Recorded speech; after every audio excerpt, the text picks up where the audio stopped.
बता दीजिए कि कैसे सीट पे चुनाव लड़ेंगे। बड़ी सबको लगते रहता है ना कि ओवैसी साहब कितनी सीट पे चुनाव लड़ेंगे, और ममता बनर्जी को भी सुकून मिलेगा कि नुकसान कितना कम होगा। ओवैसी साहब दलित की भी बात करते हैं, आदिवासी की भी बात करते हैं, मुस्लिम की भी बात करते हैं, लेकिन चेहरा जो है आपकी पार्टी में सिर्फ मुस्लिम क्यों है? दलित कोई बड़ा फेस आपकी पार्टी में, गठबंधन की बात नहीं कर रहे हैं, आपकी पार्टी AMIM में कोई दलित चेहरा क्यों नहीं है? बिहार में आप चुनाव लड़े, आप प्रभारी बिहार में भी थे, तो आपका गठबंधन बहुजन समाज पार्टी से था, मायावती की पार्टी के साथ।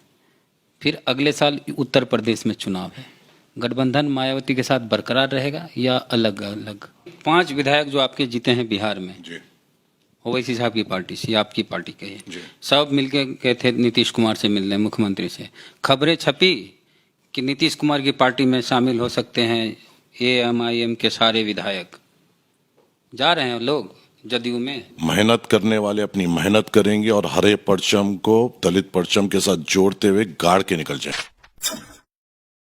पश्चिम बंगाल में असदुद्दीन ओवैसी की पार्टी अब चुनाव लड़ेगी, अगर हाँ तो कितनी सीटों पे चुनाव लड़ेगी? क्योंकि वो जो भरोसा किए थे अब्बास सिद्दीकी पे, असदुद्दीन ओवैसी, और कहे थे कि बंगाल में हमारा चेहरा जो होंगे अब्बास सिद्दीकी, तो सिद्दीकी साहब तो चल गए लेफ्ट कांग्रेस के गठबंधन में, तो अब बंगाल में ओवैसी साहब की पार्टी का क्या होगा? माजिद हुसैन साहब हैं, एक्स मेयर हैं हैदराबाद के, और बिहार, बंगाल, उत्तर प्रदेश के प्रभारी हैं, झारखंड के भी चुनाव के। क्या होगा अब आपका? आपके जो मित्र थे, जिनका चेहरा लेके आप आगे बढ़े थे कि बंगाल में चुनाव लड़ेंगे, वो आपको छोड़ दिए, अब्बास सिद्दीकी। देखिए, अब्बास सिद्दीकी साहब का जो फैसला है वो उनके नज़रिए का फैसला है, और उस पर क्या फैसला मीम पार्टी लेगी ये बैरिस्टर असदुद्दीन ओवैसी साहब बड़ी जल्द आप लोगों के सामने रख देंगे। और किस तरीके से MIM बंगाल में जाएगी इस चुनाव में, ये भी आपके सामने खुद बैरिस्टर असदुद्दीन ओवैसी साहब तमाम लोगों के सामने एक आने वाले कुछ ही दिनों में आपके सामने रख देंगे। तो आप बंगाल आए हुए हैं, क्या देख रहे हैं? चुनाव लड़ना है या पीछे हट जाना है? क्योंकि आपका चेहरा आपको छोड़ दिए। देखिए, हमारा चेहरा हमेशा सिर्फ बैरिस्टर असदुद्दीन ओवैसी साहब हैं, और इंशाल्लाह हमेशा हमारा चेहरा बैरिस्टर असदुद्दीन ओवैसी साहब ही रहेंगे। तो चुनाव लड़ेंगे बंगाल में हमने तो पूरा सर्वे किया है। अच्छा। जिस तरीके से हम लोग कोई भी स्टेट में जैसे जिस तरीके से चुनाव होता है, MIM पार्टी एक डिटेल सर्वे करती है कि कौन से सीटों पे लड़ा जाए, कौन से सीटों पे संगठन मजबूत हैं, और कौन से सीटों पे हम अच्छी तरीके से कामयाबी हासिल कर सकते हैं। उस तरीके का यहाँ पे काम मुकम्मल हो गया है। हम संगठन के साथ पूरी तौर पे बैठे हैं, और इंशाअल्लाह ताला बहुत ही जल्द असदुद्दीन ओवैसी साहब आपके सामने बंगाल के ताल्लुक से जो भी फैसला रहेगा उसका खुलासा कर देंगे। खुलासा अभी आप नहीं करेंगे? देखिए, हमारे पास खुलासा और फैसला और जो नज़र होती है वो असदुद्दीन ओवैसी साहब करते हैं। हमारा जो काम यहाँ पे डिटेल सर्वे का था, संगठन से जो बात करने का था, जो इनपुट्स लेने का था। से आप खुश हैं जो सर्वे में जो रिपोर्ट है? हमारा संगठन बहुत मजबूत है, यहाँ पे बेइंतहा मजबूत है। यहाँ पे हमारे लोग ने बेइंतहा मेहनत करते हुए कई ऐसे असेंबली सीट्स पे हैं जहाँ पे पोलिंग बूथ लेवल तक अपना संगठन बना लिया है। और ऐसा नहीं है कि कुछ पोलिंग बूथ पे एक अगर कोई कॉन्स्टिट्यूंसी है उसके तमाम पोलिंग बूथ तक भी हमारा संगठन पहुंच चुका है। तो ममता बनर्जी तो आरोप लगा रहे हैं कि बीजेपी वाले आपको भेज रहे हैं, करोड़ों अरबों रुपए अब दिए हैं, अखबार में इस तरह की खबर आई है। ये देखिए, ये जो भी बोलते हैं ये हमारे लिए कोई नई बात नहीं है। इससे पहले कि यूपी चुनाव में हमने ये सुना था, बिहार चुनाव में हमने सुना था, झारखंड के चुनाव में भी हमने ये सुना था, और गुजरात के चुनाव हो या महाराष्ट्र के चुनाव हो या कहीं के भी चुनाव हो, ये बात तो ये बोलते रहते हैं, जो एक कमजोरी की अलामत है। और कमजोरों को जवाब देना हम मुनासिब नहीं समझते। हम कमजोरों का जवाब हमारी मेहनत से देते हैं, जो मेहनत आपने बिहार में देखी, ताकि इनके इल्जामात के बावजूद भी, बगैर किसी के साथ के बावजूद भी MIM ने 5 सीटों पे कामयाबी हासिल की, और उन 5 सीटों में से 4 सीटों पे भाजपा के उम्मीदवारों को बड़ी अक्सरियत से हराते हुए हमने कामयाबी हासिल की। तो हम दम रखते हैं। तो आज इस तरह का लोग कहते हैं कि तेजस्वी की सरकार नहीं आई आपकी वजह से, और लोग ये भी कह रहे हैं कि हो सकता है ममता बनर्जी की सरकार ना आए, इसके पीछे वजह आप ही हो सकते हैं। एएमआईएम? ये तो बात यही होगी कि आप काम नहीं करेंगे और इल्ज़ाम बाजुक वालों पे लगाएंगे। अगर आप काम किए हैं, अगर आप आवाम के तवक्कुआत पे उतरे हैं, नौजवानों को बराबर रोजगार दिए हैं, डेवलपमेंट का काम पूरे अंजाम तक पहुंचाए हैं, तो आपको फिक्र किस बात की? आप पे जो सबसे गंभीर आरोप लगता है, आपके कौम वाले भी लगाते हैं, कि उसे ओवैसी साहब चुनाव वहीं से क्यों लड़ते हैं जहां सिर्फ मुस्लिमों की ज़्यादा आबादी होती है?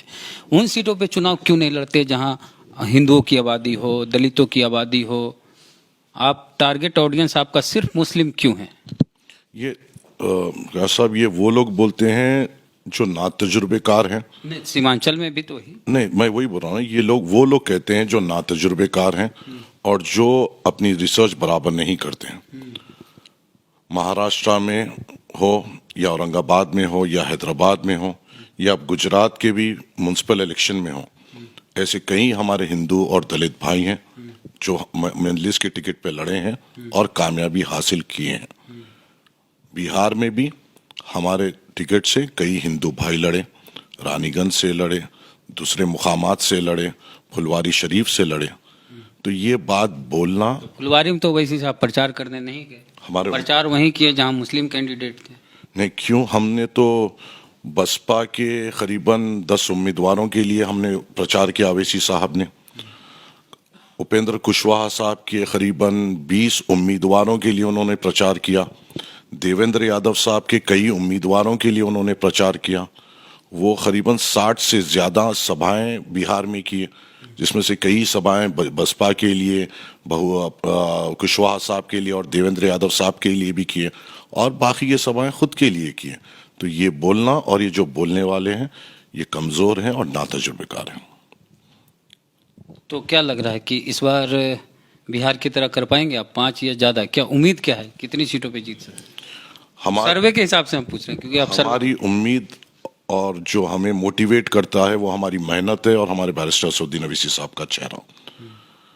देखिए, बिहार में जब हम पहली बार लड़े थे, हम सिर्फ 6 सीटों पे लड़े थे और उस वक्त भी लोगों ने हम पे इल्ज़ाम लगाया था। 6 सीटों में से 5 सीटों पे हमारी जमानत जब्त हुई थी, मगर हम मेहनत करते रहे और 5 साल के बाद उन्हीं सीटों पे हमने भारी अक्सरियत से कामयाबी हासिल की।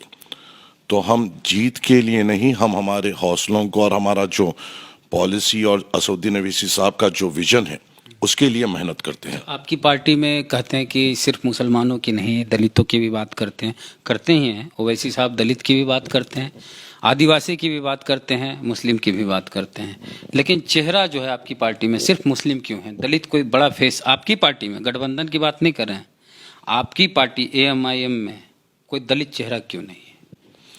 देखिए, ये बात भी गलत है कि बहुत सारे ऐसे चेहरे हैं जो एमआईएम पार्टी से जुड़े हुए हैं, चाहे महाराष्ट्र में हो, बिहार में हो या हैदराबाद में हो। और ये बात तो आपको भी कबूल करनी चाहिए कि वो अवैसी साहब ही थे जो प्रकाश अंबेडकर साहब को गोद में उठाकर ये कहा था कि हम इनके पीछे चलेंगे। सुनिए, आपकी पार्टी की बात हो रही है, अलायंस की बात हम पहले बोल दिए थे। नहीं, अलायंस हो या दलित चेहरे को आगे बढ़ाने की बात हो या दलित के पीछे चलने की बात हो, आपकी पार्टी में दलित क्यों जुड़े जब उसके समाज का कोई चेहरा नहीं है उस पार्टी में? बिल्कुल है हमारे पास। बिहार में हमारे पास अमित कुमार पासवान साहब है, हैदराबाद में है भाऊ हमारे यहाँ। वैसे वर्कर के तौर पर नहीं, लीडर ही है, दिखते नहीं है, कोई एक्टिविटी नहीं है। सब अपने अपने इलाकों में हर जगह अपनी मेहनत कर रहे हैं। और जब बिहार में जब जरूरत पड़ी थी तो कई लोग ऐसा आके बिहार में भी मेहनत किए थे। और हमने तो हमेशा सदर मजलिस ने, चाहे वो पार्लियामेंट की उनकी ओथ हो, ओथ के बाद भी जो नारा लगाया था वो जय भीम और जय मीम का नारा लगाया था। इस चीज को, इस सोच को लेकर अवैसी साहब आगे बढ़ते हैं। और आप खुद देखें कि महाराष्ट्र में प्रकाश अंबेडकर साहब को किस तरीके से उन्होंने आगे बढ़ाया था, और यहाँ पे बिहार में किस तरीके से बहन जी के उम्मीदवारों के लिए उन्होंने कैंपेनिंग की। अच्छा, बिहार में आप चुनाव लड़े, आप प्रभारी बिहार में भी थे जी। तो आपका गठबंधन बहुजन समाज पार्टी से था, मायावती की पार्टी के साथ।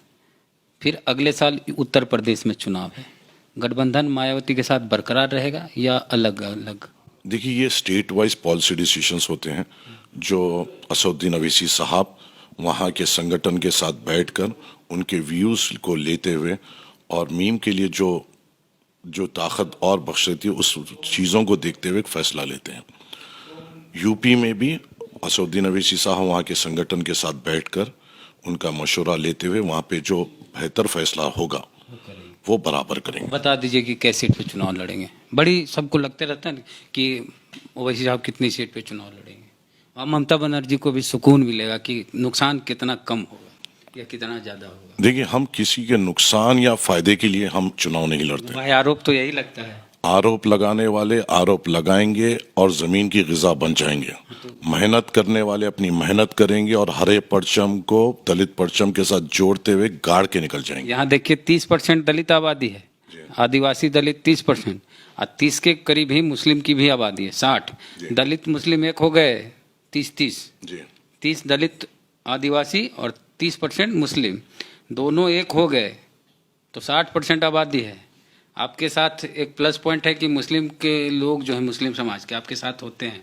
दलित चेहरा नहीं है आपके साथ, अगर वो होता बड़ा चेहरा तो 60% के साथ खेल सकते थे आप।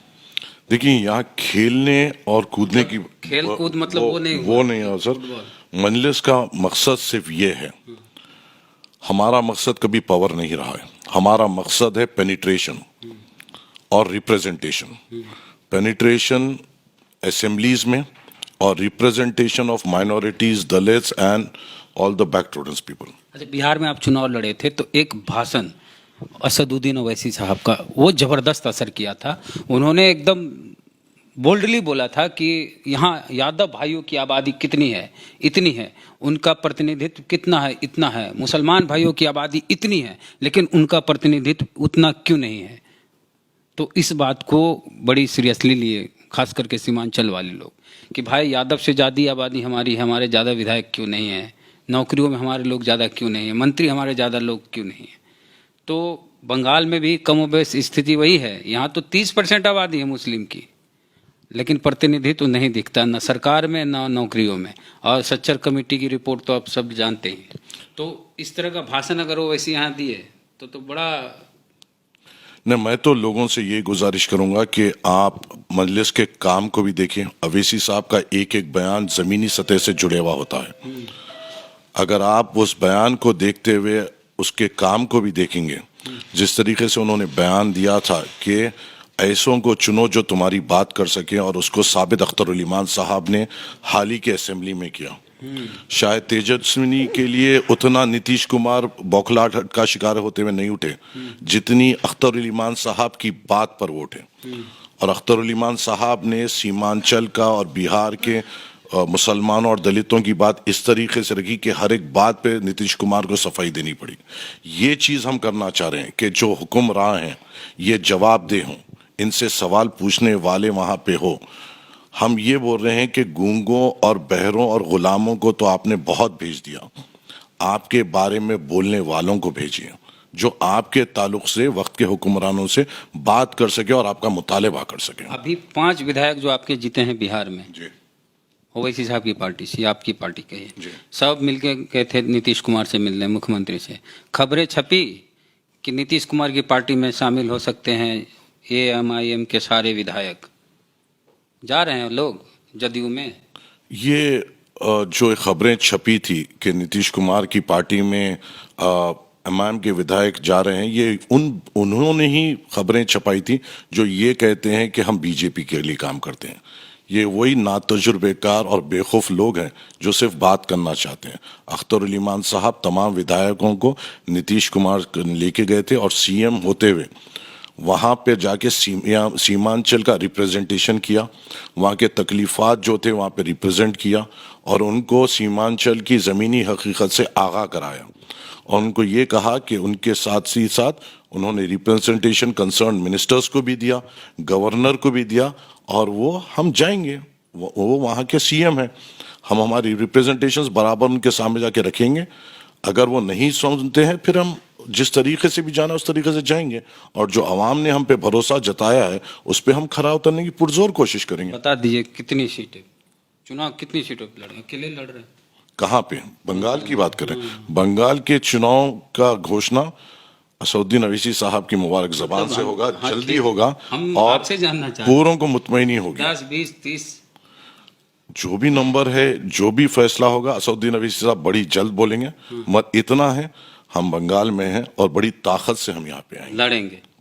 हम बराबर जो भी फैसला होगा सदर मजलिस के हुक्म पे हम यहाँ पे आएंगे। तो माजिद हुसैन साहब हैं, हैदराबाद के पूर्व मेयर हैं, बंगाल, बिहार, उत्तर प्रदेश, झारखंड के AIMIM के प्रभारी हैं। तो यहाँ चुनाव लड़ेंगे ओवैसी साहब, तब भी जब अब्बास सिद्दीकी धोखा दे दिए हैं इनको और वो चल गए हैं लेफ्ट और कांग्रेस के साथ। तो आप क्या सोचते हैं, जो कुछ बातें हुई इनके साथ, उस पर प्रतिक्रिया अपने कमेंट बॉक्स में जरूर दें। फेसबुक पे वीडियो देख रहे हैं तो शेयर कीजिए, पेज को लाइक फॉलो नहीं किए तो कर लीजिए, यूट्यूब चैनल पे देख रहे हैं तो चैनल को सब्सक्राइब कीजिए, नहीं किए तो घंटी बजा के। और सफ़र इसी तरह वेस्ट बंगाल का जारी है, बने रहिए हमारे साथ।